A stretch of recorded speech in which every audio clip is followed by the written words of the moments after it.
Hello, चला बनवूया खमण ढोकला.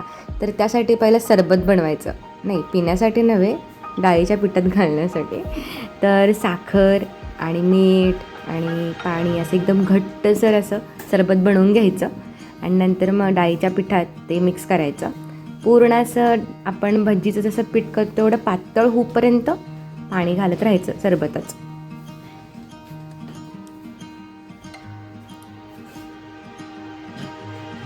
आता थोडंसं तेल टाकायचं आणि परत मिक्स करायचं. थोडं पण लम्स राहू नये त्याची काळजी घ्यायची. झालं, 20 मिनटं थांबायचं आणि इकडे मग इनो आणि हळद टाकायची. लगेच मिक्स करायचं आणि लगेच शिजायला ठेवायचं. जास्त वेळ इनो टाकून ठेवायचं नाही, नाहीतर रिॲक्शन चांगली होत नाही.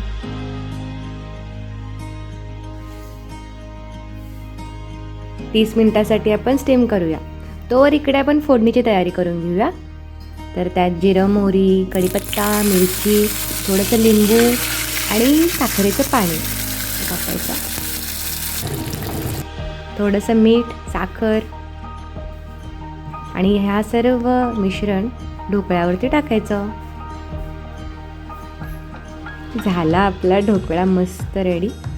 त्यानंतर तुम्ही चिंचेचा कोळ किंवा सॉस किंवा हिरवी चटणी ह्यासोबत एन्जॉय करू शकता.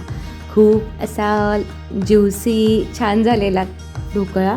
तुम्हीसुद्धा ट्राय करा आणि मला सांगा तुम्हाला कसा वाटला. आणि काही अडचण असल्यास तुम्ही कमेंट करू शकता. Please comment dhokla if you loved it. Thank you.